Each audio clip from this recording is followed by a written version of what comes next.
Well, what a dramatic sight it has been, the 2025 Khelo India University Games. More than 5,000 athletes and bustling with energy, excitement, and so many meet records smashed at the 5th edition, which was held across so many different centers, 13 centers, 7 cities across Rajasthan. And of course, it's been a staggering success.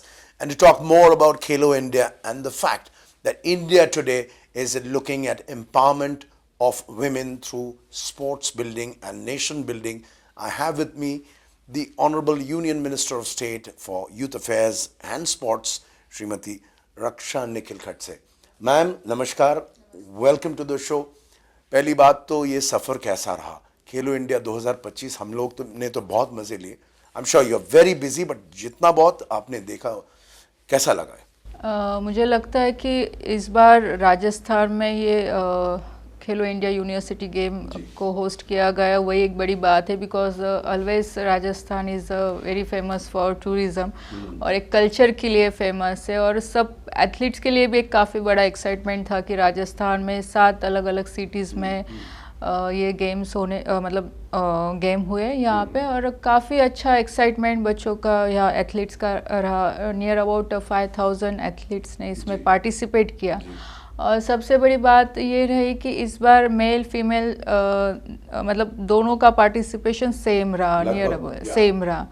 और इसमें सबसे ज़्यादा अहम भूमिका रही है कि अस्मिता leagues की इसमें ज़्यादा अहम भूमिका रही है, क्योंकि वुमेन पार्टिसिपेशन उससे ज़्यादा बढ़ा है। बिकॉज अस्मिता लीग्स स्टार्ट किया गया था इसीलिए कि वहाँ पे गर्ल्स का पार्टिसिपेशन बढ़े, उन्हें प्लेटफॉर्म मिले डिस्ट्रिक्ट लेवल पे, कि जिसके माध्यम से वो खेलो इंडिया गेम्स तक पहुँच सके या अलग अलग गेम्स तक वो पहुँच सके। तो इस बार राजस्थान खेलो इंडिया यूनिवर्सिटी गेम्स में वो हमें दिखाई दिया कि यहाँ वुमेन्स पार्टिसिपेशन काफ़ी अच्छा रहा इस बार।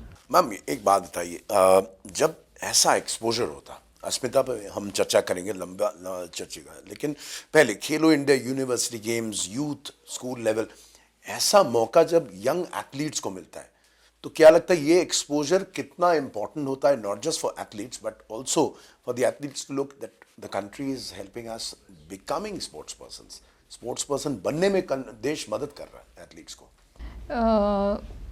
इसमें सबसे बड़ी अहम भूमिका हमारे प्रधानमंत्री जी के है, आदरणीय मोदी जी की, क्योंकि उनका विजन है कि हम जब विकसित भारत की हम बात करते हैं तो स्पोर्ट्स की भी एक अहम भूमिका रहेगी कि हमारे यूथ स्पोर्ट्स के माध्यम से आगे आएंगे, क्योंकि हमारा फ्यूचर ही यूथ है। और इस देश को विकसित बनाने के लिए यूथ की काफ़ी बड़ी भूमिका रहने वाली है, और हर क्षेत्र में अलग अलग अपनी भूमिका निभाएंगे। और स्पोर्ट्स एक ऐसा माध्यम है कि आज के जनरेशन के लिए कि जिसके माध्यम से यूथ एक हम जब बात करते यूनिटी की बात स्पोर्ट्स से ही सीखते हैं, मेंटली फिजिकली एक फिट रहने की सब चीज़ें स्पोर्ट्स से ही सीखते हैं, यूनिटी सीखते हैं, हारना जीतना सीखते हैं, ये सब चीज़ें हम स्पोर्ट्स से सीखते हैं। तो इस देश को आगे बढ़ाने के लिए जब यूथ हमारा पूरा एक स्ट्रॉन्ग बन जाता है, तो मुझे लगता है कि काफ़ी बड़ा एक प्रोत्साहन यूथ को इसमें मिलेगा, और एक देश को आगे बढ़ाने के लिए भी काफ़ी बड़ा एक हम जैसे बोले काफ़ी बड़ी मदद भी इसमें मिलेगी। और यूथ एक जब हम ओलंपिक की भी बात करते, इतना बड़ा देश है, सब बोलते कि इतना बड़ा देश है तो हमारे मेडल टैली भी हमारी बढ़नी चाहिए। तो आने वाले फ्यूचर में जब हम ओलंपिक इंडिया में होस्ट करने की हम बात कर रहे हैं तो हमारी मेडल टैली भी बढ़नी चाहिए। तो हम जितना एक्सपोजर बच्चों को या एथलीट्स को हम देंगे अलग अलग स्टेट्स में या अलग अलग स्टेट के एथलीट्स को, तो मुझे लगता है कि आने वाले फ्यूचर में हमें रिजल्ट अच्छे मिलेंगे इसमें। Right. And for all of us who've joined us in this conversation and perhaps do not know, which will be very surprising, what's Asmita? Let me tell you the full form. It's Achieving Sport Milestone by Inspiring Women Through Action. Nation Building Through Women Empowerment. और सबसे बड़ी बात है कि जिस तरीके से this programme 2021 में लॉन्च की गई, और अभी तो कह सकते हैं कि अस्मिता का कैप्टन, क्योंकि स्पोर्ट्स में हर टीम का कप्तान होता है, तो अस्मिता का कैप्टन के साथ ही मैं बात कर रहा हूँ, स्वयं मंत्री जी। तो मंत्री जी, जो छोटे छोटे शहर में, डिस्ट्रिक्ट्स में, टाउन्स में, स्टेट्स में जिस तरीके से ये अवेयरनेस और जिस तरीके से ये आउटरीच बनाया जाता, उसके बारे में ज़रा बताइए हमें। अस्मिता इसकी शुरुआत ही इसीलिए की गई थी, जैसे मैंने पहले भी बताया कि वुमेन पार्टिसिपेशन इसमें ज़्यादा से ज़्यादा बढ़े, गर्ल्स पार्टिसिपेशन इसमें बढ़े। अभी आज के डेट तक हम देख सकते हैं कि नियर अबाउट 2000 से भी ज़्यादा हमने लीग्स करवा ली है। पार्टिसिपेशन आप देख सकते हो कि near more than 2 lakhs participation अभी इसमें गर्ल्स का और वुमेंस का हो चुका है। और इसके रिज़ल्ट हमें ये देखने के लिए मिल रहे हैं कि जो आज भी हमारा यहाँ पे यूनिवर्सिटी गेम होने मतलब हो रहे हैं, जो हुए उसमें भी 50-50 पार्टिसिपेशन रहा है। और एक जैसे आपने कहा कि वुमेन एम्पावरमेंट के लिए काफ़ी बड़ा एक अचीवमेंट है कि हम स्पोर्ट्स में भी वुमेन को कहीं पे भी पीछे नहीं रख रहे। जबकि रिसेंटली अभी जब हमारी वुमेन क्रिकेट टीम ने जब वर्ल्ड कप जीता, तो आप देख सकते हो कि पूरे देश में एक अलग एक्साइटमेंट था। फिलहाल वो क्रिकेट का था, लेकिन हर एक गेम में हमें यही एक्साइटमेंट देखने को मिलेगा कि हमारी देश की महिलाएं स्पोर्ट्स में भी आगे बढ़ रही है, काफ़ी अच्छा अचीवमेंट वो कर रही है। और ये एक बड़ा सक्सेस हम अस्मिता का हम कह सकते हैं कि आगे चल के भी हमारा प्रयास यही रहेगा कि ज़्यादा से ज़्यादा हमारी लड़कियां या वुमेन पार्टिसिपेट अस्मिता के लीग्स के माध्यम से अलग अलग स्पोर्ट्स में हमारा बढ़े। और अगर हम जब ओलंपिक का हम प्लानिंग कर रहे हैं या कॉमनवेल्थ की हम प्लानिंग कर रहे हैं, एशियन गेम की हम प्लानिंग जब कर रहे हैं, तो आप देख सकते हो कि हमारे लिए मेडल लाने के लिए गर्ल्स एथलीट्स और वुमेन एथलीट्स की उनका भी काफ़ी बड़ा रोल रहेगा। क्योंकि अगर बाकी देश की हम बात करें तो पार्टिसिपेशन कम रहता है उनका, लेकिन अगर अस्मिता के लीग्स के माध्यम से हम इसे बढ़ा रहे हैं तो डेफिनेटली जो हमने विजन रखा है कि आगे चल के सभी नेशनल इवेंट्स में हमारे गर्ल्स एंड वुमेन के मेडल ज़्यादा आएंगे, तो डेफिनेटली वो हम कर सकते हैं। तो मंत्री जी एक बात बताएं कि 35-36 states, union territories, 350, 450 districts, you going all across. तो ये जो आउटरीच, इसमें पहली बात जब ये शुरू हुआ था तो रिस्पॉन्स कैसा था, और वो रिस्पॉन्स आज उससे काफ़ी बड़ा है, तो ये कितना वक्त लगा और ये सफ़र कैसा था?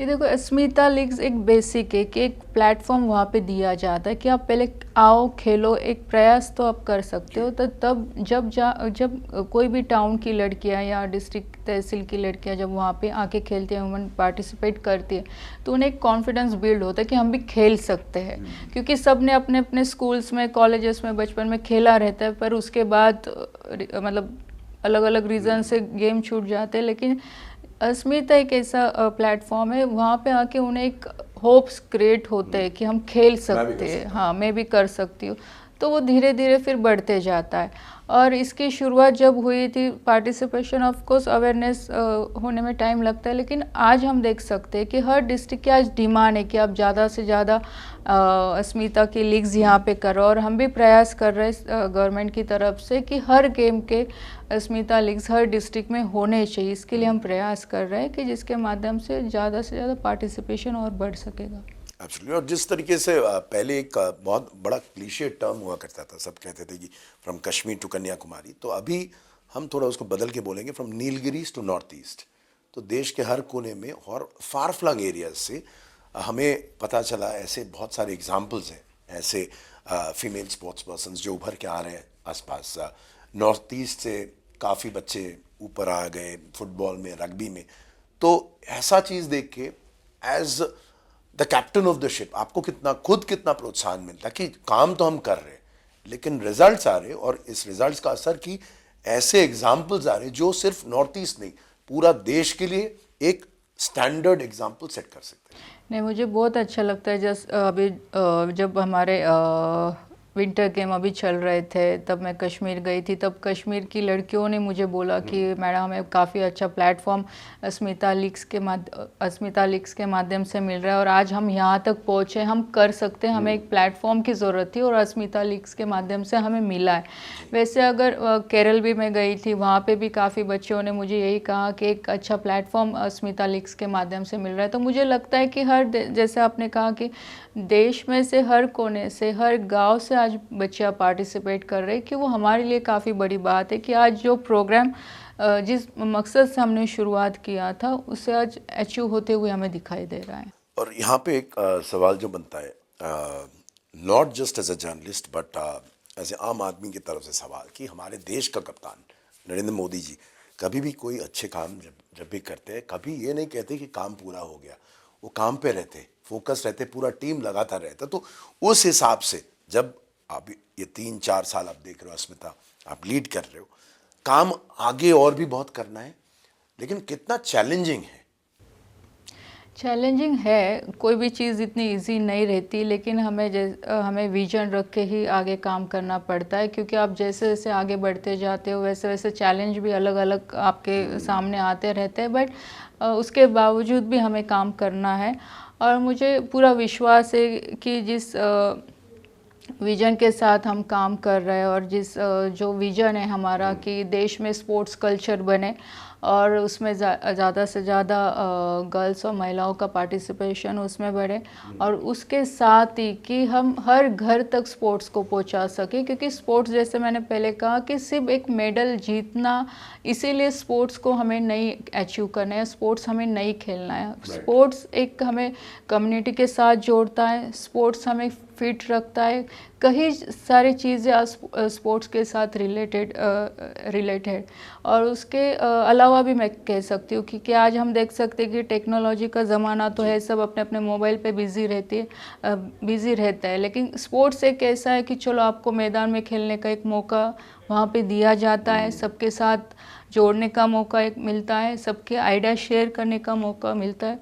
और मुझे लगता है कि जब आप as a community, as a unity आप जब काम करते हो, तो आप काफ़ी अच्छा सक्सेस भी आपको उसके माध्यम से मिल सकता है।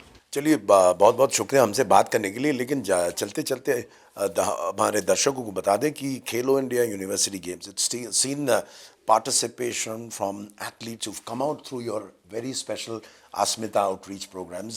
50 to 52 athletes have done themselves and the ministry and the outreach program proud by not only participating but winning medals. अभी आगे जाते हुए आपका क्या मैसेज रहेगा, हम सुनना चाहेंगे ऑन कैमरा। एक तो वो एथलीट्स के लिए, दूसरे वो सारे पेरेंट्स के लिए जो अभी भी झिझकते हैं कि बच्ची को भेजेंगे स्पोर्ट्स में या नहीं भेजेंगे। आपका क्या मैसेज रहेगा, हम सुनना चाहेंगे। मैं सभी पेरेंट्स को या सभी लोगों से यही कहना चाहूँगी कि भारत सरकार अपनी तरफ से या हर राज्य सरकार अपनी तरफ से पूरी कोशिश कर रहे हैं कि ज़्यादा से ज़्यादा स्पोर्ट्स कल्चर के बारे में अवेयरनेस बढ़े, और हर घर तक गेम को हमें पहुंचाना है, स्पोर्ट्स कल्चर को हमें लेके जाना है।